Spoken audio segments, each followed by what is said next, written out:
Welcome to the 100 Master Coaches series featuring master coaches from around the world. Let's journey together on this 100 Master Coaches series, with your host, Coach Mel, MCC.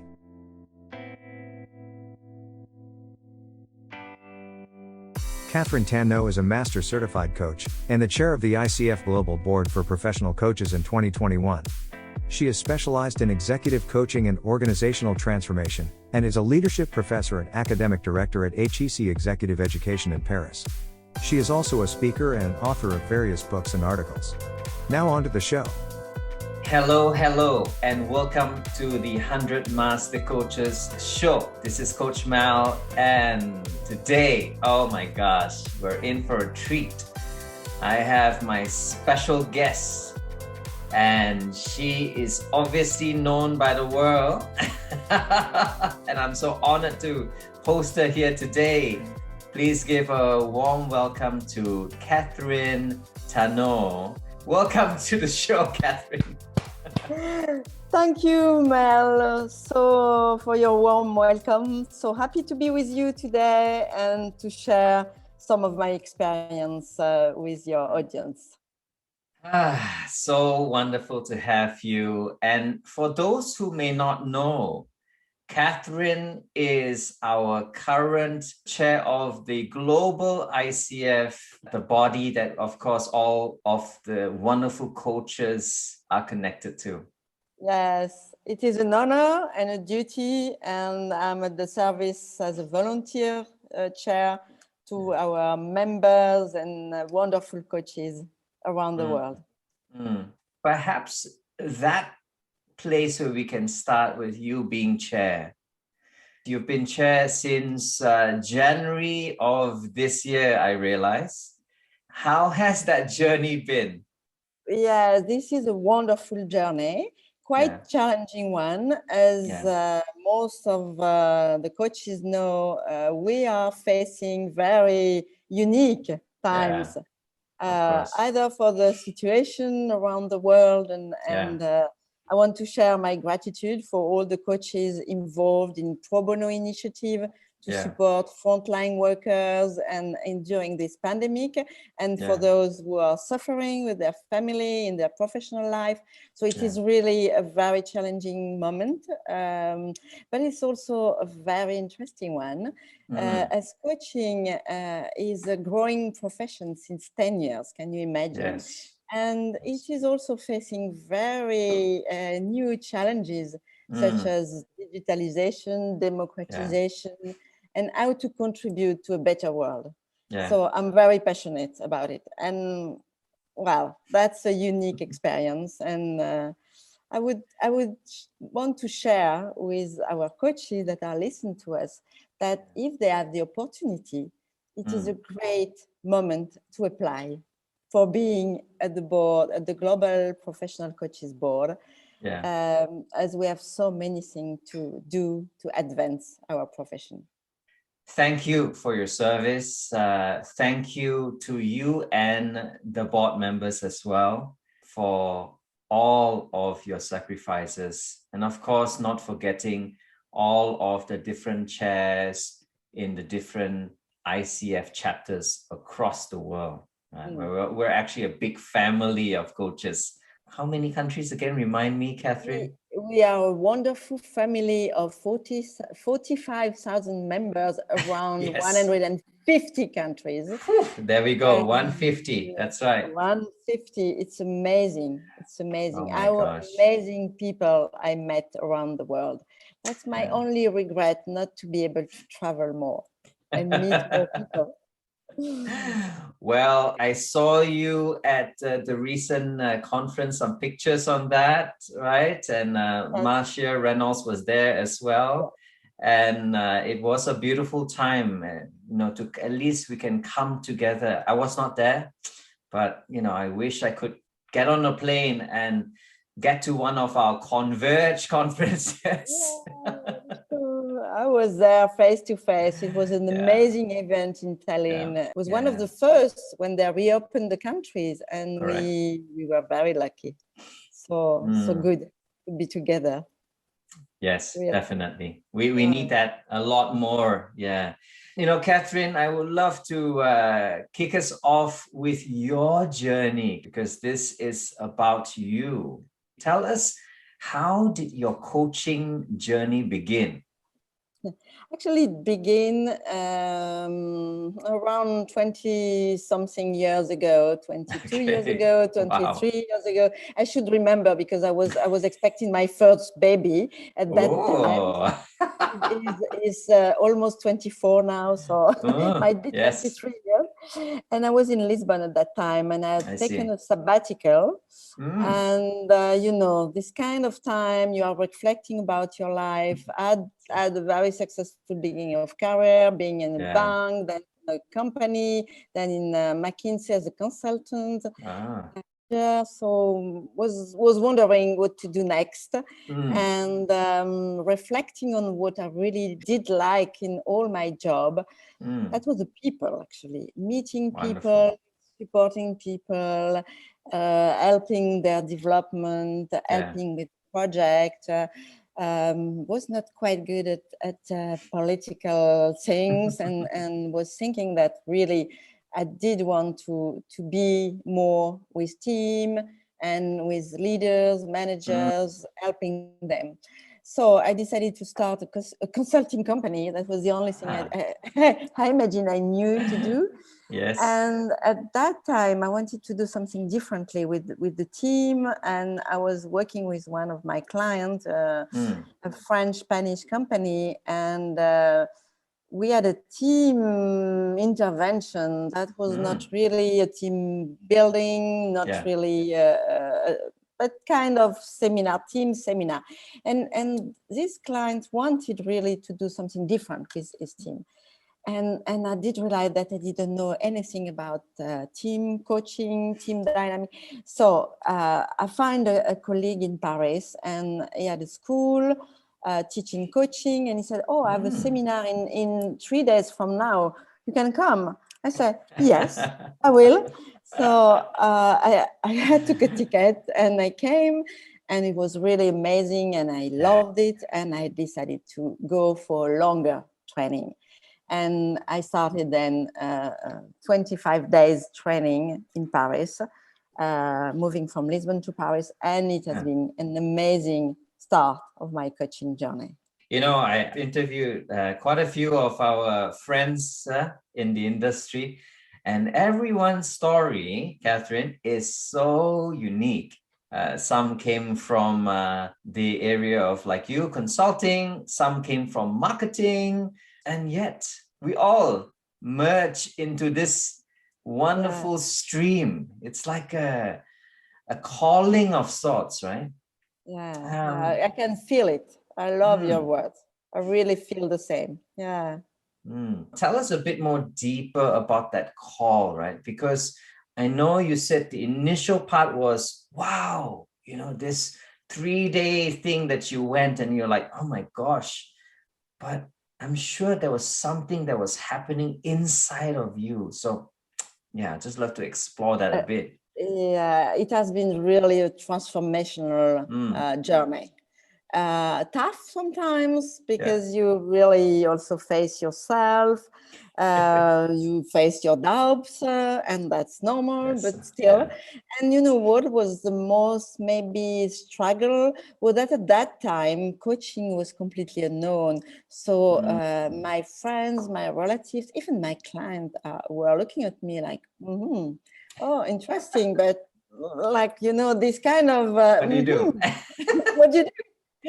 And so you need to be quite firm and standing firmly for what you believe and saying, yes, I'm believing that this coaching things is professional and will bring value. But I was doubting sometimes. So I think the first years I've been a kind of struggle explaining what I was doing. Because can you imagine, even now, sometimes there is some confusion in the market about coaching, what it is not, the difference with consulting, counseling, mentoring, tutoring, whatever. And at that time, really had to explain many times what was it. And as a double hat, consultant and coach, I was also struggling with myself because obviously, you know, the temptation to go back to your old, well-known profession, giving advice and saying, okay, let's make it easy. So this was kind of first years of struggling with the clients, struggling with myself, and really struggling also because I was still in Portugal at that time, and where coaching was completely unknown, and really people had some doubt about it. Is it serious? Is it really, can we trust? Can we trust it? Oh, we trust you, but can we trust this kind of thing you are doing? So I really had to stand firm, and I think what really make a difference for me, what was a client of mine that was not convinced. He said, "I'm not quite understanding what you are doing with me, but what I know, thanks to our conversations, I'm completely changing the way I'm organizing my professional life, the way I'm managing my team. And also this has an impact on my personal life. So thank you." Oh, I said, wow. So from that point, I go for it, and I go deeper and deeper. I must say that I've been training quite a lot, as many of us, because my belief is that you never stop learning. When you start learning about yourself, because you are the one, the coach is you. So your profession relies on yourself. So you need to be really aware of many of your bias. You need to be trained. You need to upskill yourself. Never take anything for granted. So it is also a kind of life discipline, I feel. Not only a profession. It's more than a profession. What you say just resonates so deeply within me, right? I also had that choice at the start of my coaching career. Not as long as you, but still have some years there. And I realized the first few years was always very tempting, right? Because I was a marketeer in my background. So I used to be very, very well versed, and of course, I still am very passionate about branding. But there comes a time where you have to decide. And yes, you're right. The changes starts to happen, and it starts with me, the person in the mirror first. Before anything else, I realized that I had to make those decisions and those changes myself. I'm just curious, Catherine, if I if I knew you 20 years ago, for example, right? And then I probably haven't seen you, right, Catherine, for a while. And then I bump into you. I'm like, Catherine, is that you? What do you think would be something that is probably still similar about Catherine, who is Catherine? But then what would be some of the differences as well that I would notice as your friend from 20 years ago? I think something similar is my passion for people, my curiosity, my tendency to say why not to everything, and to do many things at the same time, living in different places between Paris and another town. Was the case at that time, was Paris and Lisbon. So you say, oh, now it's Paris and Tallinn. What next? So that would be probably the same. What will be different is I can say now I would say it's more simple. Everything seems more simple for me because I don't try to overdo to prove that I'm the best coach in the world, that I'm the best consultant, that I've done well. I'm just listen more, being calmer, quieter, and still very active, and very energetic, and very enthusiastic, but more confident, I would say. More confident with unknown, more confident with what will bring a new meeting, someone I just met yesterday or the other day, just letting go more. Yeah. Wow. And this whole letting go of things and yourself, and some would call it, isn't that letting go of your power? Letting go of the person that you think you are, no? It is not. I think it is being conscious of who you are and who you are not, and you will never be, and accepting it, and just being. I love a word from our famous writer Marcel Proust, which is be yourself. This is the only way to be original. So I love it. I think. Well, it's just simple, as simple as that. Just be yourself. True. Being yourself. And I have heard that, of course, many times. People say, hey, just let your voice come out. Let your true being just resonate out from you. And sometimes I feel like, that's a little harder than it seems, because it takes some time. And what you said, those words, right? A bit of that acceptance of who you are and who you think you are and who you want to become even. So there's all this bits of tussle and struggle sometimes. And then finally being able to say, I'm happy with who I am right now. And that would probably take years of the internal development, don't you think, Catherine? Yeah, an internal dialogue always with yourself. The coaching conversation with yourself. Yes, of course, of course. Your word resonates quite a lot also to me. Yeah, sure. Yeah. So through these wonderful years, as you say, right, as many as how old your first child is, almost 24 years old, what would be some key insights that you can share with us today and the audience through your many years? I think that something really came to my mind when I'm thinking, looking backward. It is the more you give, the more you receive, and kind of being generous with others, open to the people you meet without any intention, and taking out some intention will also allow many more opportunities. And that's one insight. The second one for me is my passion for people, and which is connected to the second.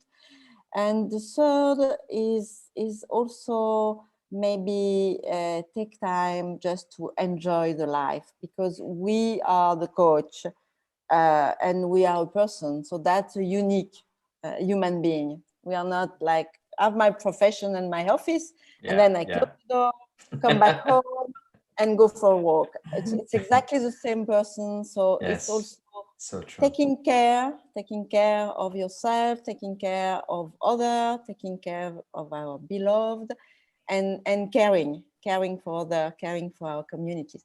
So I do think these three, they are all connected in the at the end of the day. But I really, that's my insight, and I think the humanity in each of us is the connection, is the true connection across cultures, across countries, across profession, across sectors of activities, across and between coaches. It's very, very nice what you just said. It's like allowing yourself to be a part of the world around you and be able to bring your peace, like it's your gift, to that community, and be able to serve that community however that is. And yes, it's quite universal, because you could be a doctor or a teacher or a police person, right? Yeah. And of course, a coach as well. And still universally understand that we're all part of this, connected together, and we have a role to play. Yeah, I think that's wonderful. Yes, that's really more than an insight. I think it's a deep belief that the accepting our humanity and let be connected with other around us throughout the countries and the world. Yes, that's really. You know, I really admire when people step up to leadership, and just like you know, I thank you for the story, and I thank you for that heart of yours, that passion of yours, as you say, for people, right? And of course, now being at the helm, the chief leader, or you can say the chief servant, as you lead this coaching front forward. What do you think the world needs? The world is crying out for us as coaches, even right now in this moment. Yeah, I do think you were mentioning leadership. That's another of my passion. I'm also teaching leadership and being a professor in HEC and working on purposeful and servant leadership, actually. And purpose, we need purpose. We all need purpose. The second thing we need is responsible leaders and responsible coaches. Responsible for themselves, responsible also taking care of the planet, taking care of the future generation, taking care of diversity, of inclusion, of bringing a better world. And I love the ICF mission that is contributing to a thriving society.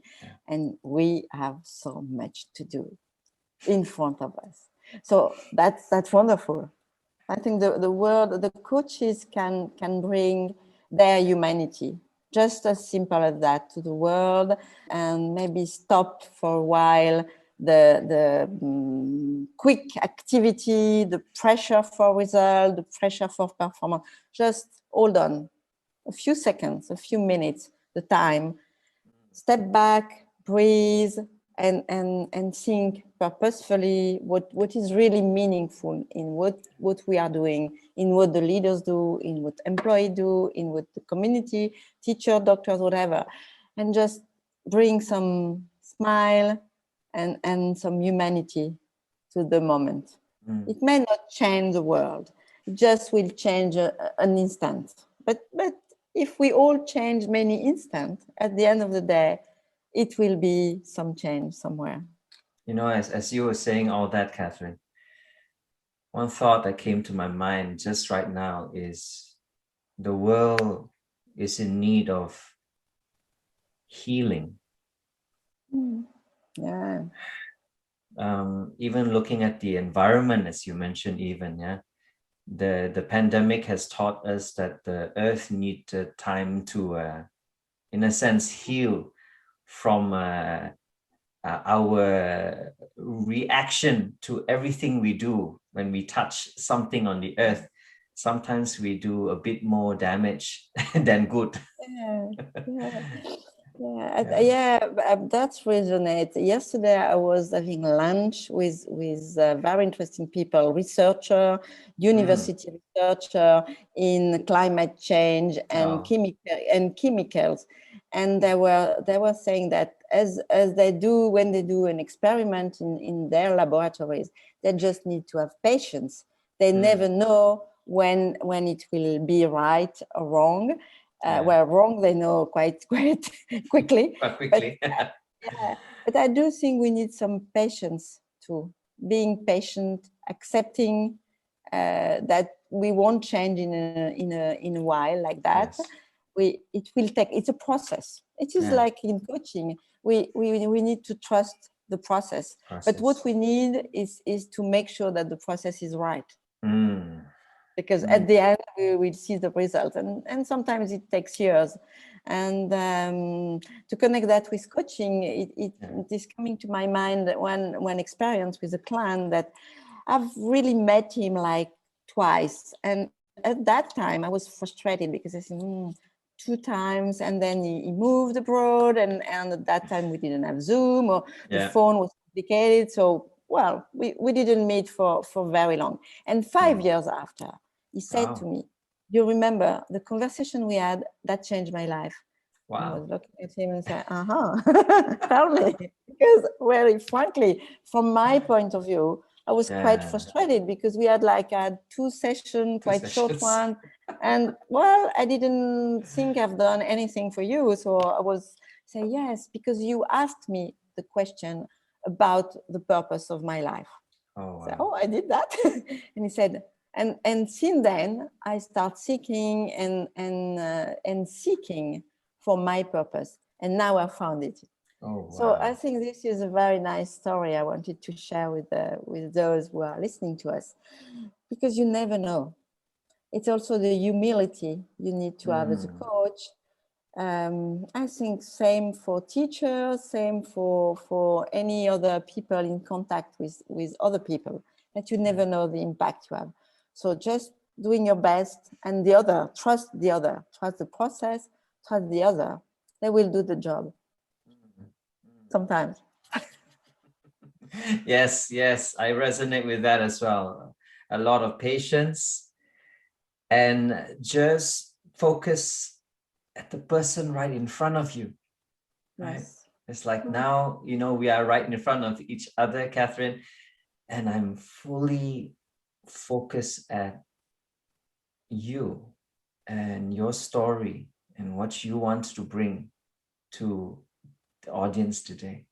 And then, of course, from there, it's just focusing on that one conversation at a time. So that's what I'm taking away.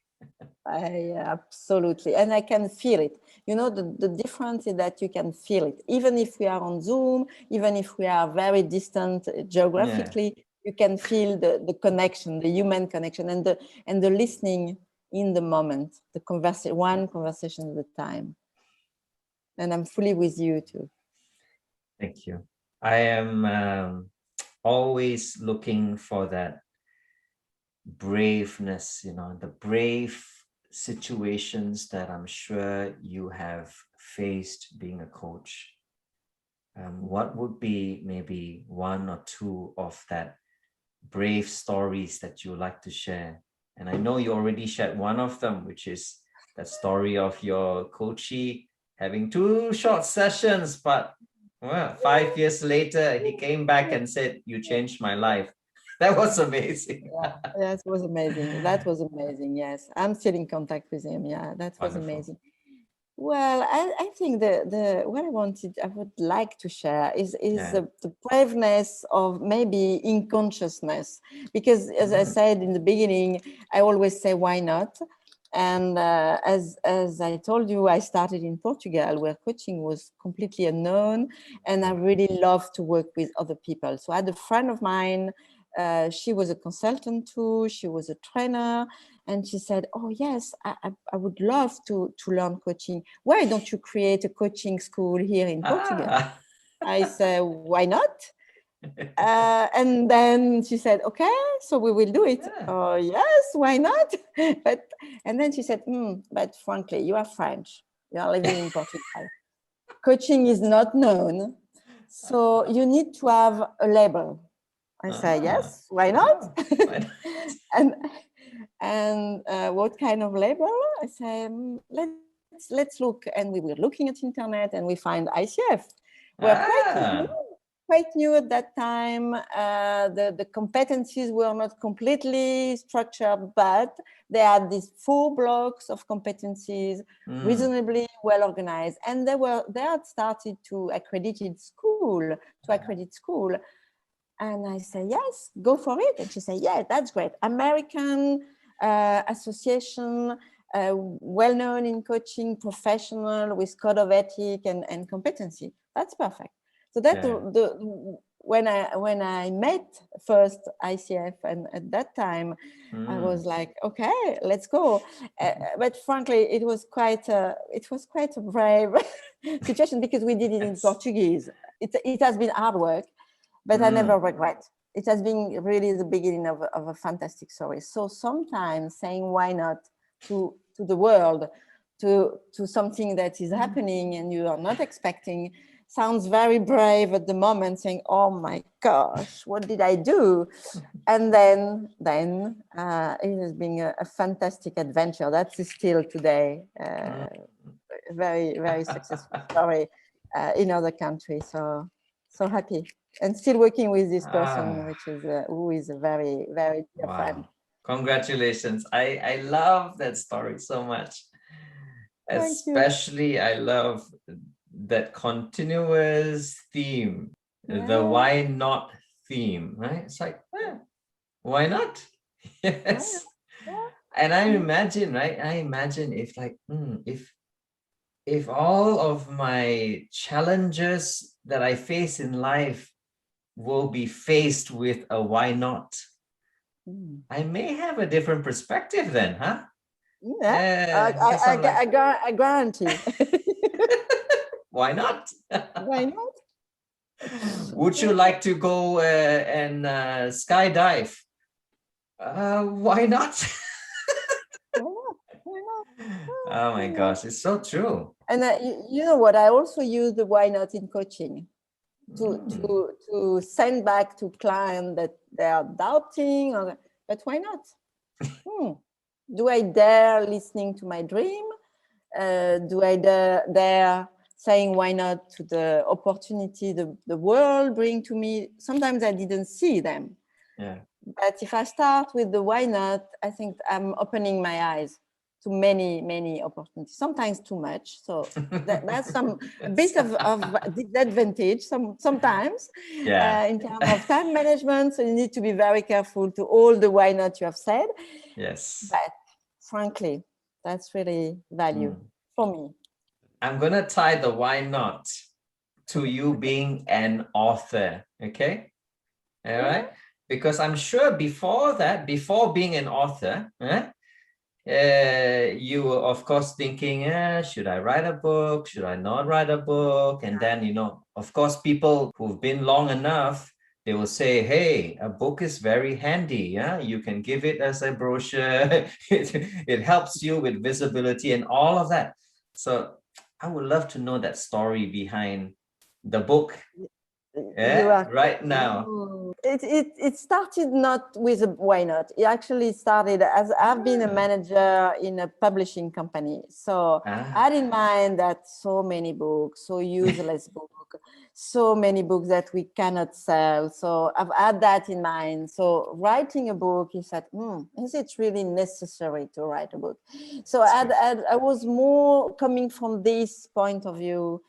And again, I've been writing now 3 books, and you see only one on my background, new one. And all these books actually have been human adventures. They're not books. They started as human adventures. They started because the one that is on the shelves is a situational intelligence, and it is a book written with 3 other authors. And we were working together since 10 years and really enjoying working together. And we said, why not write a book together? And I think the things was meaningful because we were doing together. And the new one, which is the coaching for leaders, I did write with 2 other co-authors. And it started in Bangkok, actually. We were having a coaching seminar for an international client in Bangkok for Asia Pacific people, HR people and leaders. And we were having breakfast at the hotel and thinking of the day and of the group and of coaching. And we say, we could write a book. We could write a book. Yes, the 3 of us. Yes, let's do the summary. So you take like a napkin and you write a quick summary. You put a few notes on your mobile phone, and you say, let's see. And then our publisher loved it and said, yes, go for it. The idea is not having a book, is having a companion, like the things you take with you when you travel. Like some practical, easy, you can read 5 minutes, okay, you look at, so we started from coaching situation, like clients are telling us, like stories. We start with stories. We have so many stories. So we made stories. Actually, we compound stories based on true stories, but we made stories. And then we had like very practical tools, self-assessment, question, the coach advice. Like, it's very easygoing book just to take with you. So we actually enjoyed the adventure. So for us, it was not a book. It was like a way to transmit what we wanted to transmit, a kind of legacy to the coaches, to the leaders, and we took it very seriously on the writing part, but really as a pleasure.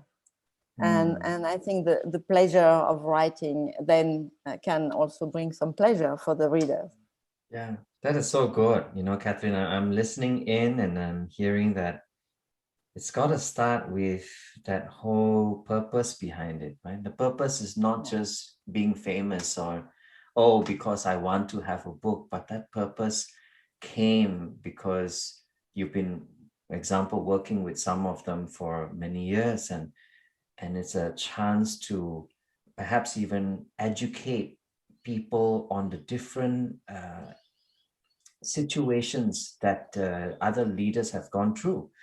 Yeah, and absolutely. Then I think that's the people element, because you often talk about it and it's always the people element with the writers you write with, as well as the people element that comes out from the lives of the people that you're writing about. And then, of course, making it somewhat a part of that system.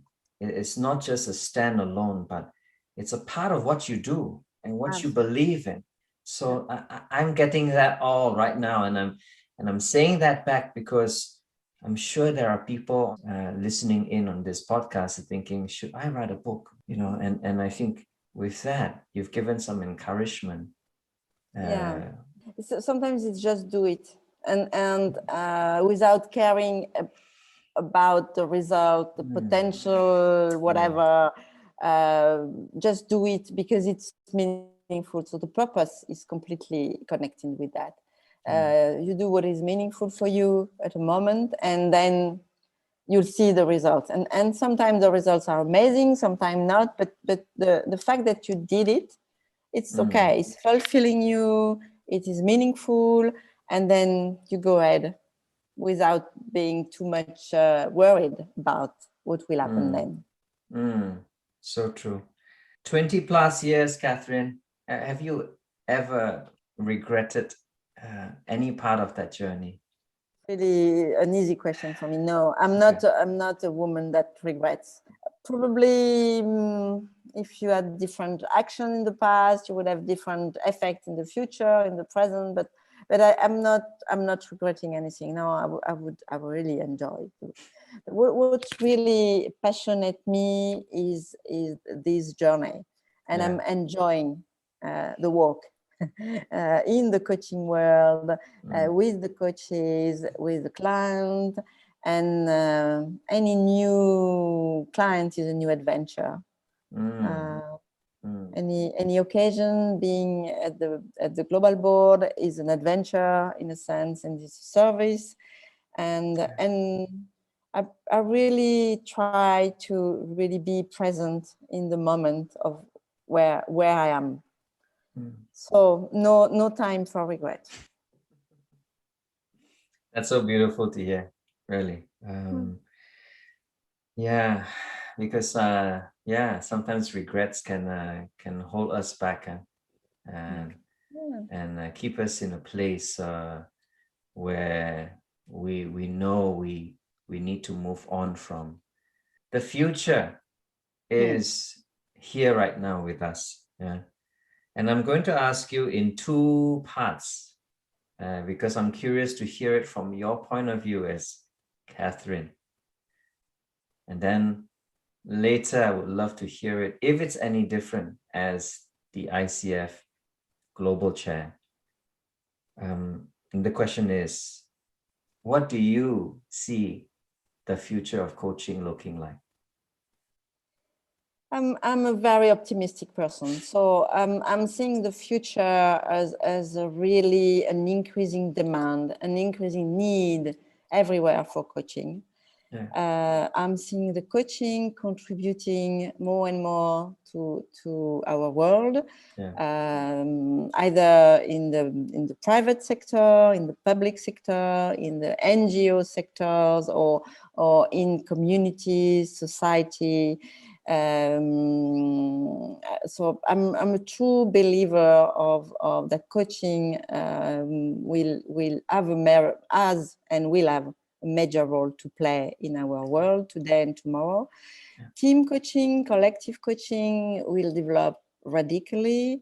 Yeah. We need for collective intelligence. No one can solve our current issues, challenges alone. You need to cooperate between people, between companies, between states, between researchers. You need to be helped to cooperate more, and coaching has a role to play. Has a role to play at school, with teachers, with doctors, everywhere. Yeah. So I'm truly optimistic. I couldn't be different as a chair. I bring my optimism, but I'm conscious that we are facing challenges. We are facing challenges of keeping explaining how professional coaching can be, fighting against unprofessional, unethical coaching everywhere, showing the value, showing the impact of coaching, the benefit of coaching. So we couldn't take it for granted, even if in many places and people that have experimented coaching are very knowledgeable and willing to recommend, but others need to be explained, and really we've not finished our work, and it will be hard work. Yeah. So I'm conscious of the challenges and the need for sticking to professionalism and ethics.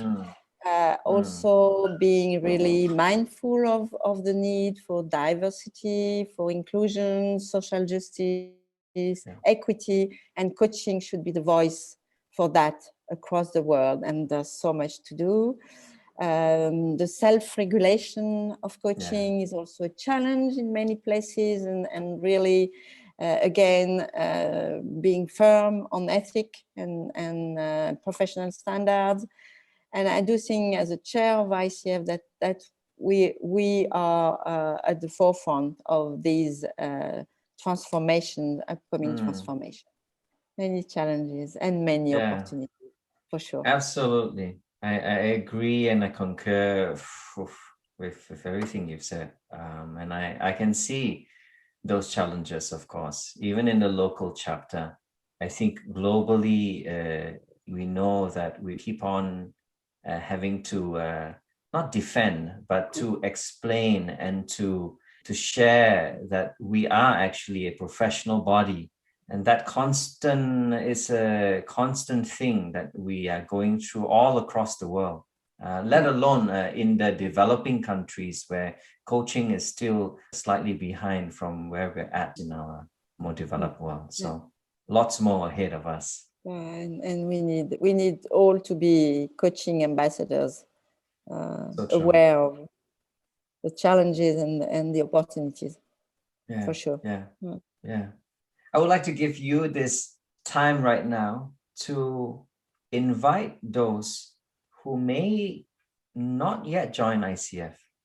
It took me 2 years after I got certified to join the ICF. But I've been with the ICF for 13, 14 years now. I'm wondering, what would you say to them as they're on the brink? Still thinking, why should I be part of the ICF? I'd just love for you to be able to say your words. I will share my own experience that it is the place where I meet people from my profession my community, my professional community, and I love the people, and I stayed. And I stayed at a point that I'm here today, but it was not a plan. It was a why not? And just because I meet people and the people say, why not come to the French board? So where I've been president of ICF French chapter in 2015. But just because the community I met, I've recognized as my community, and the place I belong, and the place I'm feeling good. So what my recommendation is not join like without thinking. It's just join and test it. So like in gastronomy, you test it and you feel, okay, I like or not, and if you like, you stay, and it will be obvious. It is your heart that will tell you, and I think the connection is really important. The second thing is also it is a place where you can influence. You can influence the world. You can influence the coaching community. You can influence your coaching in your country, around you, with your clients. You can really not only connect but also influence around you. And you can lead also. It's a place where you can have a leadership position, which is a growing learning path. So I do think it's value testing and seeing. So my invitation is just join us for a while, for an event, locally, internationally, virtually, and test it and see if you like it. And it's part of the coaching journey, actually. I remember, Catherine, I'll share with you, my first experience with the ICF was in the city in Melbourne, and it was an event. I didn't want to first come to just a normal meeting. I went to an event where I could also taste physical food. Absolutely. And have drinks, you know. So it was a nice night. I remember a night with strangers. And yet, I felt it wasn't strangers that I was meeting for the very first time. It was a room of, it's like, long lost family members, you don't see them for a long time, and then you see them for Christmas or something, and you're like, how have you been? And we had so much good conversation. And I think one highlight of that is meeting my friend of many years now. She was just the most bubbly person. So her energy actually impacted me. And I'm like, if I were to come back, she is the person that I want to talk to again the next time, So that was it for me. Yeah, exactly that. Connecting. Absolutely. It's all about the connection, It's all about the connection and the people. So we've almost come to the end of our conversation here today. I often ask this question, especially for our younger coaches now. What would be your master wisdom for them that you want to gift today? I would say be kind to yourself. Be kind to yourself. Take care of yourself. And you can be a bit demanding, so go for certification, go for growth with kindness. And if you are kind to yourself, you take care of yourself, you will be an inspiration for others. So just do it. Why not? Why not? Why not? Why not? Oh my gosh. Thank you so much, Catherine. This is the time where I often say, hey, why don't you share with us some ways that we can come in contact with you? Of course, Catherine is the ICF Global Chair, so you can always contact her that way officially. But I'd love to also ask you for your other media handles so that people can connect directly with you. Yes, so you can connect with me on LinkedIn. I have my name, Catherine Tanneau, Tanneau. You can connect on Facebook. I will accept invitation if you mention that you've been listening to me with Mel. And you can connect also through emails. I'm always answering. I'm always happy to connect with people. Wonderful. Of course. Wonderful conversation with you, Mel. Wonderful. Because you're a people person, you're passionate about that, and you are bringing that gift of service. Once again, on behalf of all the coaches around the world, I would like to say to you and all the past presidents and board members, a big thank you for your service, not just to the coaching community, but the representation is so important, and how the new board comes in to represent coaching to the people out there that need it most. So thank you for your service. Thank you. And I want to express my gratitude to you, what you do for the coaching community, but also to all the volunteer leaders, either at board level, but in the countries, in the commission committee, the volunteer on the field, so many people involved voluntarily to support our profession. And also ICF staff, there are great people over there, either in Lexington, but everywhere in the world, in the region, just really helping coaching profession to flourish and to support our world. And with that, I say thank you so much for being on the show, Catherine. Thank you, Mel. It has been a pleasure, really a true pleasure. Thank you for the opportunity. You're welcome. This has been the 100 Master Coaches Show. Of course, today with Catherine Tanneau and myself. We'll say catch you on the next one. Bye for now.